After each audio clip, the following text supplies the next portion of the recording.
We got so much information today. I'm telling you, if anybody can put all of this shit together, you're gonna be a national hero.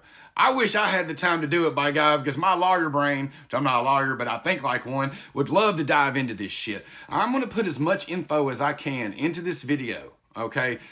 There is so much fucking out there. This isn't even covering it. But we now have emails from Trump admin members, Melania to Ghislaine, Elon Musk to Jeffrey Epstein, multiple emails. We have FBI reports that name Trump multiple times over like a 35 year period. It is absolutely insane, and I so hope someone has the time and the will to put all of this stuff together. I'm going to give you the info right now. Let's get into it.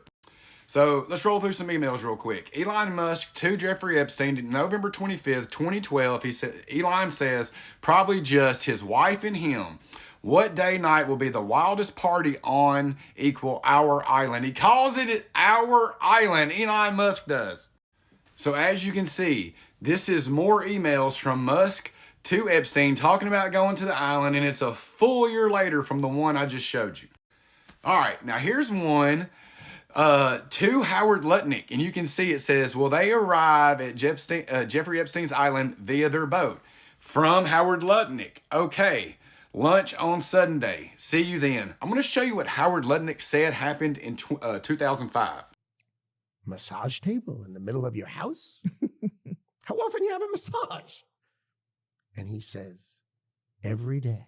And then he gets weirdly close to me. Ooh. And he says, and the right kind of massage. Ooh. Now, my wife is standing here. So she looks at me and I look at her and we say, I'm sorry, we have to go. And we left. And in the 6 or 8 steps it takes to get from his house to my house, my wife and I decided that I will never be in the room with that disgusting person ever again. All right, so that was Howard Lutnick lying about not seeing Epstein again. That's 8 years later he sent that email. Here is Melania sending Ghislaine Maxwell a email where she says, Dear G, it's dated 2002, and then Ghislaine wrote her back and called her Sweet Pea. So this is an email dated 2018 from Epstein to the Israeli Prime Minister at the time, Mubarak. I think that's how you say it. And he says to Mubarak, you should make clear that I don't work for Mossad, smiley face. And then during Trump's first term, we got this report that says that he was controlled by Israel. You need to read this highlighted part right here. It says, Trump has been compromised by Israel, and Kushner is the real brains behind the organization and his presidency. This came out during Trump's first term, or they made the report during Trump's first term. All right, then we got these complaint summaries, and there are a ton, and every one of them that is yellow mentions Donald Trump. I want you to notice at the very top, it talks about a 13 or 14-year-old, and it says 35 years ago. I'm going to show you another one. I want you to really read this one and tell me it don't sound like something Donald Trump would do. But notice 1987, 2005, that's like a 20-year difference. So the 35-year thing makes a lot of sense when you read the rest of it. But read this. A victim, a woman, went to Trump Plaza hoping to meet Donald Trump.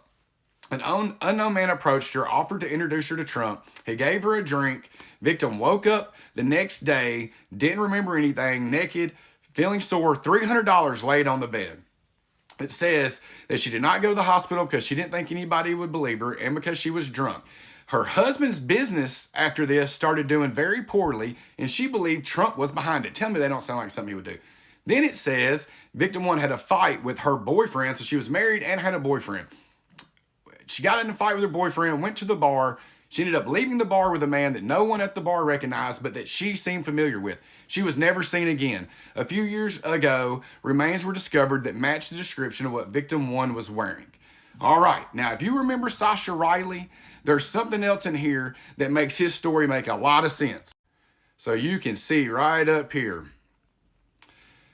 The complaint reported participating in blank and that some girls went missing, rumored to have been murdered and buried on the facility. Let's look at what Sasha Riley said.